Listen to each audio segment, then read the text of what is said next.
All right. Hello, everybody. Great to be here and bring you an updated update on the awning project. Ta-da! Here it is. So I completed it pretty much yesterday. The structure is done, and it was a great process. I know when I left you last, I was looking at the crown on some boards and a few different things. And we had a few days that we had 100-degree temperature, which kind of cut my day short. And today's the first day where I can actually say, yeah, the project is finished, with the exception of one little tiny piece.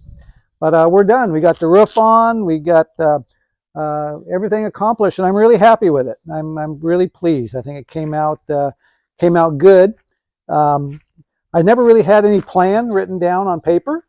I had a materials list that I bought, but I basically designed this off of this. And this was a piece of the awning that was actually built probably 10 years ago from the gentleman that built our arena. It was an afterthought, and we decided we wanted to have a covered area, so this is what he built. And it was actually 3 bays across, or about 36 feet, stopped right here. And so, based on what it is we want to do, we decided to make kind of use of this area that was really not being used. It was exposed, it sloped, there just wasn't a lot of use for it. So we added on another 24 feet, came out and tried to match as best we could the previous piece. So nothing really exciting about it. I mentioned to you before, I dug down as far as I could reach, which was about 30 inches. We sized the posts according to what we had going here. We matched the slope with the previous slope, and this is what we got. This was a one-man project. I was able to put this together with a step ladder and an extension ladder and a few tippy moments. But tried to use my tractor to get elevation as much as I could. It did help in getting the posts in.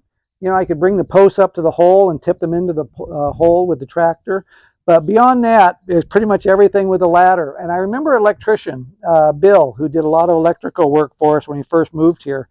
And he said one of the most valuable books he ever had, I think it was called How to Work Alone. And so I always kept that in the back of my mind, like, okay, this is doable by myself. I don't have to have 2 people. So how would I do it by myself? And so there was a lot of leverage. You look at needing to get a board up, or or a piece of roofing material up, and like, okay, how would I get that up there relatively safely, but on my own? And so I got pretty creative on a few things, and probably most everything actually worked out pretty good with leverage and a ladder, with the exception of these fascia boards, this front fascia board here, and they were just big. These are 2x12s, and to get those up, and then to get them centered, and then to get them in a place where you can tack one end in and then get the other end up and get it level, proved to be a challenge. And what I ended up doing was taking about a 4-foot piece of 2x4, and I actually screwed it into the purlins going across here, the block and purlin system, 2 on each section. And then I got my ratchet straps, and I made big loops with my ratchet straps. So I had this 4-foot board. It was almost like a beam that came out here, and I put a ratchet strap on each end. I put my 12 by 2x12 in there, and I got up on my ladder, and I ratcheted up the 2x4 or the 2x12. I did the same thing here, and I'd go back over here and do it, and I finally got it into position where it really worked. And so I'd screw it in there, and I'd level, and I'd screw it in there, and hallelujah, it was awesome. And so then I said, okay, I'll do that over here, and it worked over here.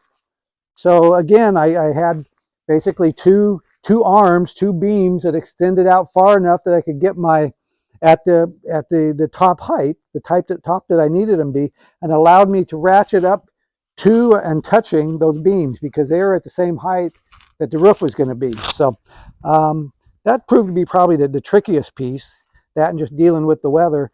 And it was just a lot of trips up and down the ladder, let me tell you. At 70 years old, That's a lot. And so, you know, getting the metal roof on, 150 inches by 3 foot, 36 inches. Getting those up was pretty good. And then you had to, I had seven rows, putting a screw in every 9 inches. That was just hot and a lot of sore knees on that, but we got her done. So, you know, the details came out as well as I wanted them to. I think probably the most interesting thing when I got here and I started thinking about it, and I go, you know, we're taking away some awesome view because this faces west and we get some just gorgeous sunsets here. But by putting this awning in here and the potential of putting in we're going to put our little vintage trailer in here as well. My thought was, man alive, you know, this new lumber is just going to scream new lumber, right? How can I do something to minimize that and still try to keep part of the sunset? So I ended up, and you'll notice under here, the internal pieces, I painted all kind of a neutral gray, which kind of goes with the siding of our arena. But all of these horizontal pieces that where you would look out, I tried to paint them so they would disappear as much as they could. So it doesn't look like new lumber. It's gray. We get a lot of kind of gray or washed out blue. And I'm really happy with that. It gave a real finished look to what we you know, wanted to do here, and I think it looks good. One of the things I did do, some of the sides are white, some of the sides are gray, is I did most of my painting before I installed it. So I did all the painting on the ground. So any painting I needed to do afterwards was just touch up. And that saved me a lot of trips up and down the ladder. So I'll, you know, paint seams and screw holes. And that was basically it. But so this is it. We're basically, this part is done. I need to get the gutter man to come out and build me a gutter. And tomorrow I go rent a little mini excavator and start doing some electrical. I got probably, I've given myself a week to do the electrical. Probably won't take that long, but you never know. So really excited about that. Once I get the electrical in, then we get to do some of the really fun artsy stuff that we're going to do here. So this is a great project. So thank you for watching, and I hope that maybe somebody learned a little something about this. And again, there's a book out there called, I think it's called Working Alone, or How to Work Alone. Haven't seen it, but the concept makes a lot of sense. So, because I'm holding stuff between my legs, I'm holding stuff under my arm, I'm doing this kind of thing. There's smart ways to do that, and I think it's probably in the book. All right, you guys, thanks for watching. Take care. Bye now.